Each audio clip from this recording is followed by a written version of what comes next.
Hello everyone and welcome to Wings Quran. कैसे हो आप सब? I hope you all are doing good. My name is Yashodhara Singh Jumwal and welcome to my lecture series. So guys, हम लोग कर रहे हैं MCQs. कल हम लोगों ने एक मैंने लेक्चर कंडक्ट किया था, लिया था इनफैक्ट, जिसमें I discussed about the India State of Forest Report 2021 which was published in 2023 और उसके रिलेटेड जितने भी टेक अवेज थे I discussed in the lecture. आज के लेक्चर में we are back with the MCQ session and in the coming lectures जो होगा जो रिसेंटली जो स्कीम्स वगैरह हैं मैं उनके ऊपर भी लेक्चर लेकर आऊंगी, सो नॉट टू वरी, ठीक है।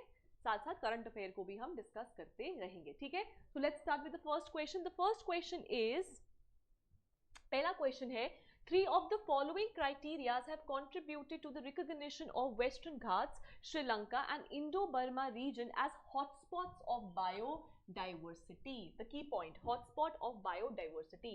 What are the criteria? Is it the species richness? Is it vegetation density?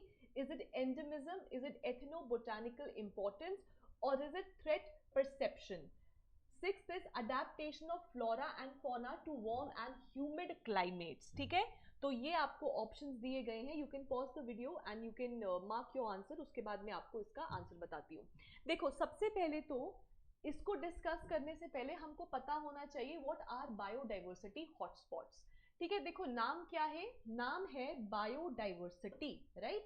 So the name is biodiversity hotspot, right. देखो, जो हॉटस्पॉट का मतलब हो गया, हॉटस्पॉट का मतलब हो गया जहां पे बायोडाइवर्सिटी बहुत ज्यादा है. एंड हॉटस्पॉट वर्ड का मतलब होता है इररिप्लेसेबल, कि आप उसको रिप्लेस नहीं कर सकते, राइट. और बायोडाइवर्सिटी का मतलब क्या है, बायोडाइवर्सिटी का मतलब हो गया कि जितने भी स्पीशीज हैं दे आर डाइवर्स, बहुत सारी डाइवर्सिटी है, राइट. अगर मैं वर्ल्ड की बात करूं तो वर्ल्ड में 36 बायोडाइवर्सिटी हॉटस्पॉट्स हैं. Out of these 36, 4 biodiversity hotspots are in India, right. Now before discussing what are the 4 biodiversity hotspots, पहले हम बात करते हैं कि क्राइटेरिया क्या होता है एक रीजन को बायोडाइवर्सिटी हॉटस्पॉट डिक्लेयर करने का. तो सबसे पहला क्राइटेरिया होता है कि वहां पे एंडेमिक स्पीशीज हो, एंडेमिक स्पीशी हो, राइट. और वो जो एंडेमिक स्पीशीज है they are under threat, right. Threat कितना हो, अगर आप बायोडाइवर्सिटी हॉटस्पॉट के आप ऑफिशियल पेज के ऊपर जाओगे ना तो वहां पे लिखा गया है कि 30% जो ओरिजिनल वेजिटेशन है वो वहां पे प्रेजेंट है, मतलब 70% इज अंडर थ्रेट, राइट.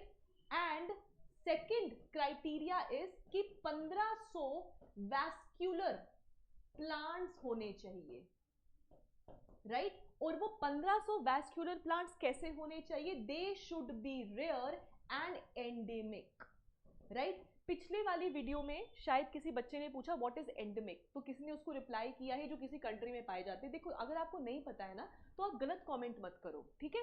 ठीक है, इट इज वेरी गुड, बच्चे रिप्लाई करते हैं, बहुत अच्छी बात है. बट अगर आपको नहीं पता है तो गलत इंफॉर्मेशन नहीं देना चाहिए.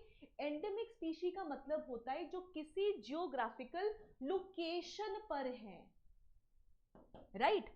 अगर किसी जगह पे पाए जाते हैं they can be native species also.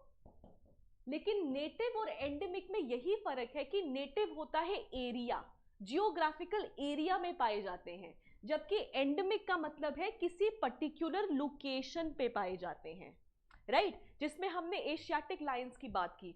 Asiatic Lions are native, बिल्कुल सही, बट वो एंडेमिक हैं. कहाँ के एंडेमिक है, पूरे इंडिया में नहीं पाए जाते, वो सिर्फ गिर फॉरेस्ट में ही पाए जाते हैं. सो वो वहां की एंडेमिक स्पीशी बन गया.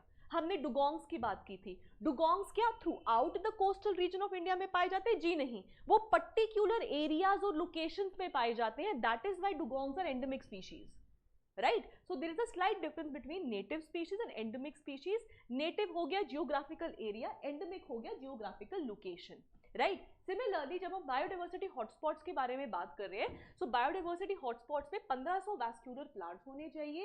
एंड उस रीजन में, उस एरिया में वो जो 1500 वैस्क्यूलर प्लांट्स है वो रेयर होने चाहिए और साथ में वहां के एंडेमिक होने चाहिए. एंड दोज एरियाज, वो जो एरिया है हॉटस्पॉट का जो लोकेशन है, दैट वहां पर 30% ऑफ द ओरिजिनल जो आपका नेचुरल वेजिटेशन है should be present and 70% of is under threat, तो हम बोलेंगे कि that area is a biodiversity hotspot because that area is irreplaceable, आप उसको रिप्लेस नहीं कर सकते, right.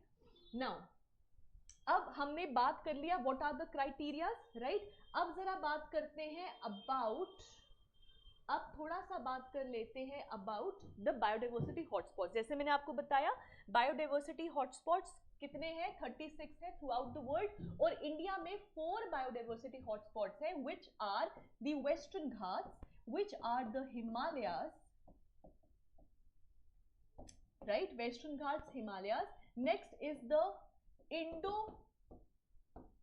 Burma region and next is the Sundaland, right. Now याद रखिएगा जो ये सुंडा लैंड है ना, this basically means your Andaman and Nicobar islands, the islands of India, right, Andaman and Nicobar.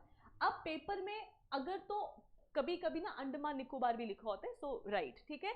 सो अगर तो पूछा जाए Andaman and Nicobar, right, but अगर पेपर का डिफिकल्टी लेवल ज्यादा हुआ और इन दोनों में से पूछा जाए तो याद रखना सुंडा land comprises of the Nicobar islands, ये निकोबार ग्रुप ऑफ आइलैंड्स हैं, ठीक है। और इंडो बर्मीज रीजन और जो सुंडा लैंड है ना, ये पूरा इंडिया में नहीं है, ये साउथ ईस्ट एशिया वगैरह उनके रीजन्स भी इसमें आते हैं, लेकिन इंडिया में भी क्योंकि इनके रीजन्स हैं तो हम ये 4 मानते हैं as the 4 biodiversity hotspots of India, और सुंडा लैंड में आता है आपका निकोबार ग्रुप ऑफ आइलैंड्स, ठीक है। I hope I am clear on this, fine. अब हम बात करते हैं हमारा जो क्वेश्चन था, द क्वेश्चन वाज, अच्छा तो बताइए जी क्या क्या क्राइटेरियाज होंगे। Number 1 species richness, of course हमने सबसे पहले वही बात की है कि स्पीशी रिचनेस होना चाहिए, right. Next is vegetation density, तो हमने वेजिटेशन डेंसिटी के बारे में तो कुछ नहीं किया, तो second option is out. Third is endemism, of course endemic species होना चाहिए, तो third is also correct. Ethnobotanical importance, हमने ऐसी इंपॉर्टेंस के बारे में तो कोई बात नहीं किया, so fourth is also out. Next is fifth threat perception, तो अभी हमने डिस्कस किया कि उसमें से नॉट लेस देन 70% या 70% से ज्यादा जो है that area that species should be under threat. तो आंसर क्या बना, आंसर बना 1, 3 and 5, so 1, 3 and 5, that means option number D is, oh sorry, option number C is correct, which is 1, 3 and 5, ठीक है। I hope this was clear to you, ठीक है, बढ़े आगे, चलो। All right, question number second. The question number second is consider the following kinds of organisms: bat, bees and birds. Which of the following are a pollinating agent? Right? Pollination होता है ना? So pollinating agent इनमें से कौन कौन सा है? सबसे पहले तो एक तो आंसर देने से पहले हम समझ लेते हैं कि जो पॉलिनेशन होता है ना, पॉलिनेशन अगर मैं बात करूं, it is a biotic interaction, क्योंकि प्लांट्स हैं and the insects and the birds are there, right. So ये जो बायोटिक इंटरेक्शन है ना, it is basically mutualism, right. Mutualism क्यों है? म्यूचुअलिज्म इसीलिए है क्योंकि बैट्स, बीज एंड बर्ड्स, उनको भी तो फायदा हो रहा है, वो एमी थोड़ी आ रहे हैं फ्लावर के ऊपर, वो फ्लावर के ऊपर आ रहे हैं उसका नेक्टर सक करने के लिए या यू नो सीड खाने के लिए, राइट। सो इसीलिए एक को तो फायदा हो रहा है फॉर फूड, लेकिन जब वो आते हैं तो अब वो जो पोलन ग्रेन्स हैं वो कहीं और से उठाकर उस पर डाल देते हैं, विच हेल्प्स इन रिप्रोडक्शन। सो दूसरे वाले को रिप्रोडक्शन में हेल्प होता है या फिर पॉलिनेशन में हेल्प करते हैं। So it is also an example of mutualism, right. Why did I not से सिम्बायोटिक रिलेशन? क्योंकि सिम्बायोटिक रिलेशनशिप में दोनों को फिजिकली प्रेजेंट होना बहुत जरूरी है इन ऑर्डर टू सर्वाइव। इसमें फिजिकली प्रेजेंट होना जरूरी नहीं है थ्रू आउट, आप आओ, म्यूचुअलिज्म आपका अपने एफर्ट्स दो, अपना कॉन्ट्रीब्यूशन दो and you can go away, right. हमने ये किया है लेक्चर सीरीज में, please go and check it out, ठीक है। सो इनमें से कौन कौन से हैं तो हमको पता है, bats of course, bee of course and bird of course. So 1, 2 and 3 all of the above are pollinating agents, ठीक है, क्लियर है जी। चलो next question, question number 3। Question number 3 is which of the following is the correct sequence of ecosystem in order of the decreasing productivity? Like I always say, जब भी आप answer निकाले सबसे पहले highlight the keyword which is decreasing productivity. So highlight क्या है हमारा, decreasing productivity. Decreasing का मतलब क्या हो गया, बड़े से छोटे, बड़े से छोटे पर जाना, राइट। सो हम सबसे ज्यादा प्रोडक्टिविटी वाला रखेंगे, उसके बाद लीस्ट प्रोडक्टिव वाला रखेंगे। देखो इन सब में से अगर आपको आंसर निकालना है ना, सबसे पहले तो आपको ये याद रखना है कि सबसे ज्यादा प्रोडक्टिविटी किसका होता है, इकोटोन्स का होता है। सबसे ज्यादा प्रोडक्टिविटी होता है जी इकोटोन्स का, राइट। क्यों होता है, क्योंकि इकोटोन में होता है एज इफेक्ट, राइट, और यहां पे जो स्पीशीज होते हैं वो होते हैं जी edge species, right. And ecotones in totality are highly productive also, right. इसीलिए आपको याद रखना है सबसे पहले कौन होगा, सबसे पहले इकोटोन होगा। तो अगर आप इनमें देखोगे तो इकोटोन्स क्या है, इकोटोन्स आपके दो हैं, एक है ग्रासलैंड, दूसरा है मैनग्रोव, राइट। तो सबसे ज्यादा किसका होगा, सबसे ज्यादा या तो मैनग्रोव का होगा या तो ग्रासलैंड का होगा। ऑप्शन देखो, ओशन बाहर क्रॉस, ओशन बाहर क्रॉस, सो मैनग्रोव मैनग्रोव, राइट। मतलब सबसे ज्यादा हमने लगा दिया जी मैनग्रोव को, ठीक है। अब नेक्स्ट आता है, अब नेक्स्ट किसका होगा, जो नेक्स्ट इकोटोन है दूसरा कौन सा है, ग्रासलैंड, फॉरेस्ट और डेजर्ट के बीच का ग्रासलैंड, तो दूसरा कौन सा होगा, ग्रासलैंड। मैनग्रोव ग्रासलैंड यही है, तो ऑब्वियसली यही आंसर होगा। एंड ओशंस का तो हो ही नहीं सकता, क्योंकि ओशंस जो है वो बहुत सलाइन होते हैं, मरीन इकोसिस्टम का पार्ट है। So how can marine ecosystem has the highest productivity, of course not, right. So answer होगा मैनग्रोव ग्रासलैंड। बस ये दो भी अरेंज करते, बाकी दो तो अपने आप ही लगे हुए थे, तो C option becomes your answer. This is how you have to answer the question. और अगर यहाँ पे डिक्रीजिंग की जगह इंक्रीजिंग होता तो आपने ऐसे करके लगाना था, फिर आंसर उल्टा हो जाता। बट क्योंकि डिक्रीजिंग पूछा है, the answer is C, mangrove grassland lakes and oceans. Clear, चलो आगे बढ़ते हैं। Question number 4. Question number 4 is with reference to food chain, all right. So with reference to food chain in ecosystem, consider the following statements. Number 1, a food chain illustrates the order in which a chain of organism feeds upon each other. तो बिल्कुल सही, food chain का मतलब ही तो यही होता है, who eats who, right. कौन किसको खा रहा है उसी को तो हम सीक्वेंस में लगाते हैं। सो फूड चेन का पहला वाला तो बिल्कुल सही है, क्योंकि ये ऑर्डर है किस चीज का, कि कौन सा ऑर्गेनिज्म किसके ऊपर फीड कर रहा है। So first is right. Next is food chains are found within population of species, wrong. Population क्या होता है, अगर आप लोगों ने मेरे लेक्चर सीरीज पढ़े, आई टोल्ड यू पॉपुलेशन का मतलब होता है जब कभी भी हम नंबर काउंट करते हैं, नंबर काउंट करते हैं किसका, एक पर्टिकुलर एरिया का for a particular time period, right.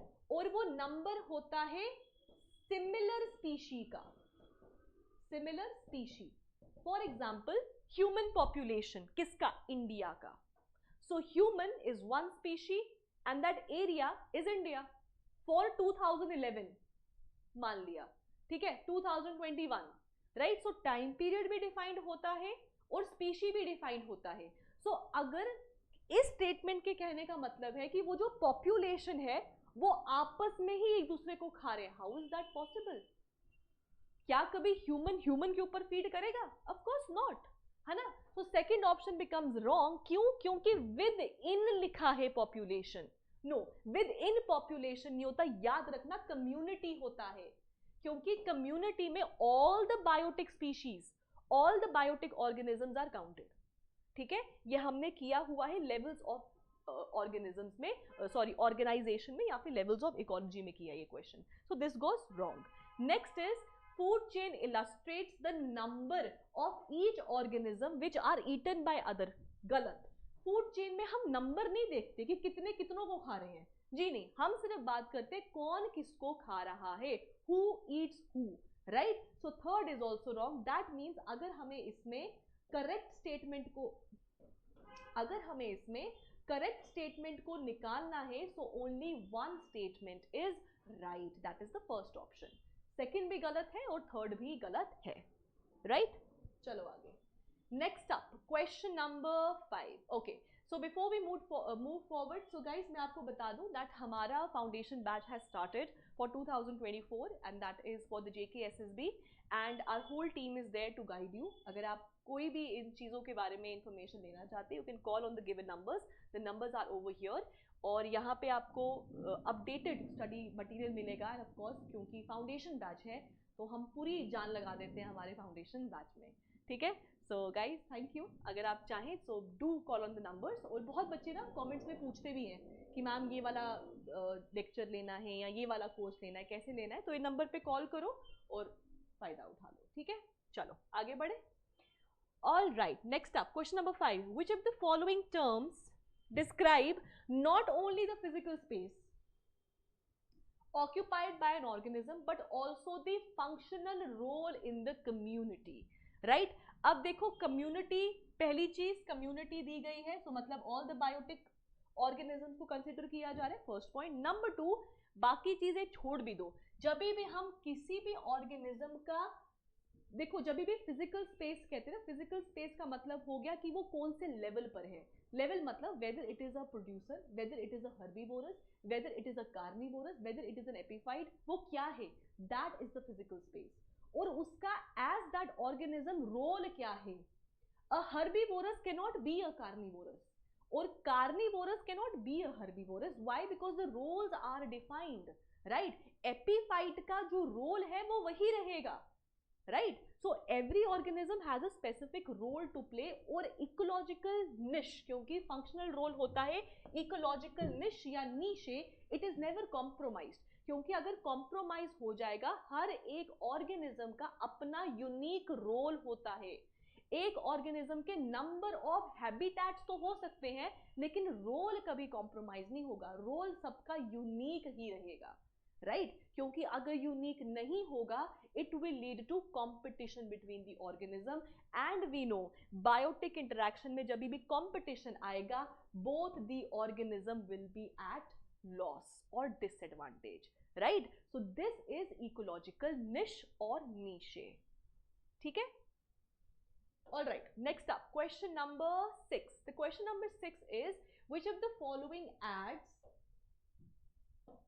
Question number 6. Okay, question है हमारा which of the following ads और add carbon dioxide to the carbon cycle. हमने कार्बन साइकिल पढ़ा हुआ है ना. राइट? जिन्होंने नहीं पढ़ा है go back to the lecture series, playlist बनी है पूरी, जाके पढ़ लो उसको. ठीक है. टू द कार्बन साइकिल को कौन कौन से इनमें से प्रोसेसेस है जो कार्बन डाइऑक्साइड को ऐड करते हैं. वॉल्केनिक एक्शन ऑफ कोर्स करता है, बिल्कुल करता है. ठीक है. So volcanic action is right. respiration of course, intake of oxygen and exhale of carbon dioxide, so second is also right. photosynthesis, ये तो पूरा फिनोमिना ही टेढ़ा मेढ़ा हो गया. कार्बन डाइऑक्साइड इनहेल होता है, एब्जॉर्ब होता है और एक्सेल होता है oxygen. That means third option is out. ठीक है. थर्ड ऑप्शन बाहर हुआ, पहला ऑप्शन भी बाहर और चौथा ऑप्शन भी बाहर, सिर्फ 2 and C बचा. However, दो को भी सॉल्व करते तो आंसर पता चल रहा है, बट चौथा भी पढ़ लेते हैं. चौथा है decay of organic matter. Of course decay होगा तो एमिशन तो होगा ही होगा. कार्बन डाइऑक्साइड भी होता है, डिके के टाइम पे मीथेन एमिशन भी होता है. Right? So that means 1, 2 and 4. 1, 2 and 4 option C is correct. ठीक है. क्योंकि रेस्पिरेशन तो होता, सॉरी फोटोसिंथेसिस तो होता नहीं है. फोटोसिंथेसिस है तभी तो हम हैं, वरना तो क्या ही होता. ठीक है जी. चले चलो क्वेश्चन नंबर 7 को डिस्कस करते हैं. क्वेश्चन नंबर 7 बोलता है विच of the following is which are capable of initiating ecological succession even on bare rock. देखो bare rock या barren land, क्या बात किया था हमने, कौन सा वाला होता है. सो वी नो यहाँ पे जो ऑर्गेनिजम्स होते हैं these are the pioneer species. These are pioneer species, right? सो हमको पता है कौन कौन से होते हैं. लाइकेंस एंड मॉसेस, ये आपके पाइनियर स्पीशीज होते हैं. तो उसने पूछा है वो एक्चुअली एक सिम्बायोटिक एसोसिएशन में होते हैं. अब देखो, अब आप इतने आपने पढ़ लिया है कि आपको चीजें समझ आए. सिम्बायोटिक लिखा है, म्यूचुअल नहीं लिखा है. हाउएवर म्यूचुअल लिखते ठीक होता, लेकिन ज्यादा करेक्ट क्या है, ज्यादा करेक्ट है सिम्बायोटिक. राइट? सो सिम्बायोटिक एसोसिएशन में है किसके साथ, एल्गी बैक्टीरिया जी नहीं, हमको पता है किसके साथ होते हैं लाइकन्स सिम्बायोटिक रिलेशनशिप में, तो वो होते हैं एल्गी और फंजाई के साथ। So option number B is correct. और हम किसकी बात कर रहे हैं, हम लाइकन्स की बात कर रहे हैं। और हमको ये भी पता है कि इंडिया में पहला लाइकन पार्क बन रहा है, कहां बन रहा है, तो उत्तराखंड में बन रहा है। ठीक है, सो याद रखिएगा। Fine, all right. Question number 8, question number 8 is okay, which of the following have coral reefs? Andaman and Nicobar, gulf of Kutch, gulf of Mannar और द सुंदरबंस। तो देखो, जब हमने कोरल रीफ्स पढ़े थे तो मैंने आपको पूरा मैप दिखाया था कि कहाँ कहाँ पे कोरल रीफ्स आर प्रेजेंट। तो हमको पता है अंडमान एंड निकोबार, अब ये मत सोचना कि सिर्फ लक्षद्वीप ही कोरल आइलैंड है।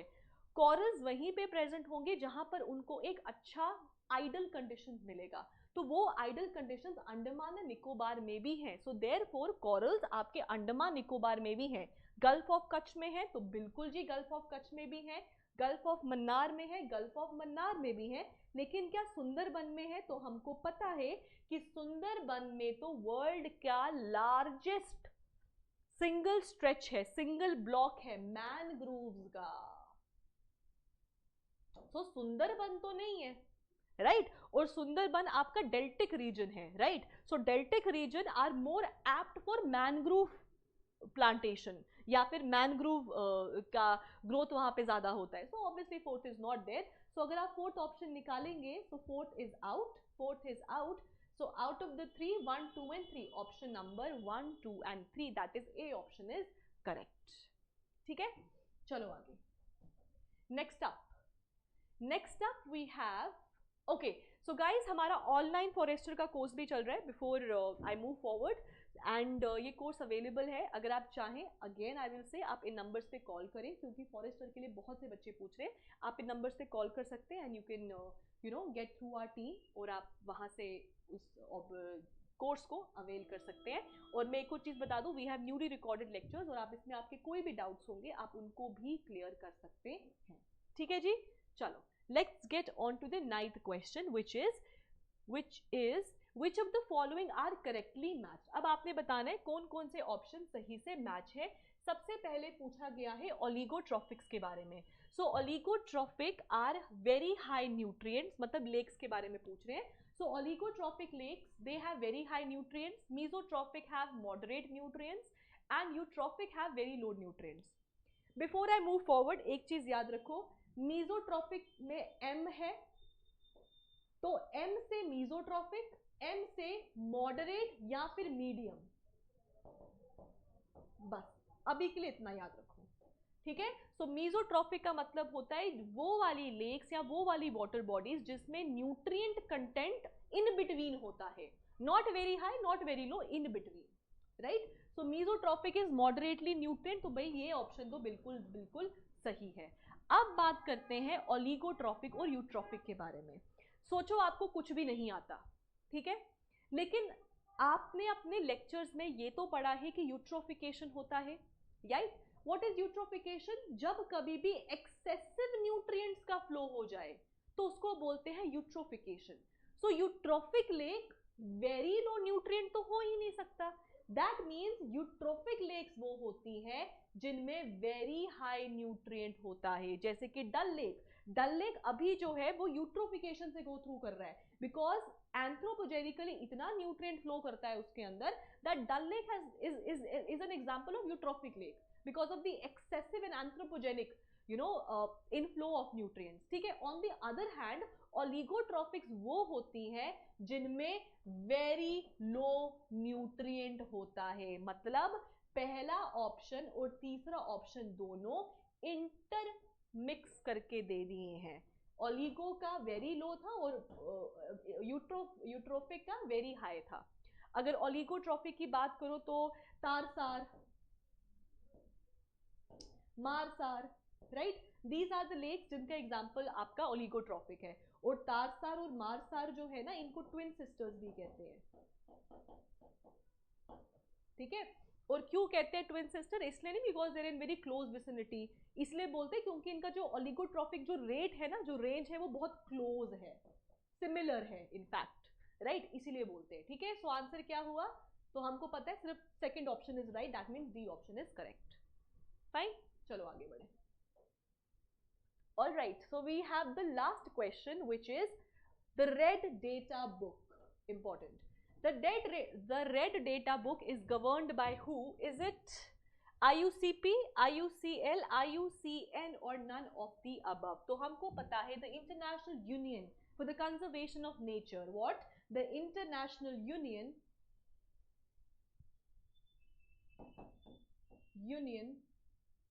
for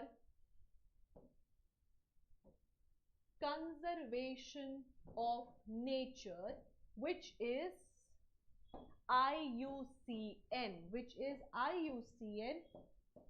वो गवर्न करती है the red data book, right. और रेड डेटा बुक में क्या होता है? रेड डेटा बुक में जो स्पीशीज हैं उनको अरेंज किया जाता है या डाला जाता है कैटेगरीज में। और कौन सी स्पीशीज होती हैं? थ्रेटेंड होती हैं, थ्रेटेंड स्पीशीज होती है। ठीक है, याद रखिएगा। फाइन। और अगर मैं थोड़ा और वैल्यू एडिशन करूं तो वो जो मतलब क्या बोलते हैं उसको, कैटेगरीज हैं, तो याद रखना वो कैटेगरीज कैसे होती हैं। वो कैटेगरीज होती है स्टार्टिंग विद नो डेटा, ठीक है, या तो कोई डेटा ही नहीं है उनका, नो एस्टिमेट है उनका, या फिर तो डेटा डेफिसिट होगा, ठीक है।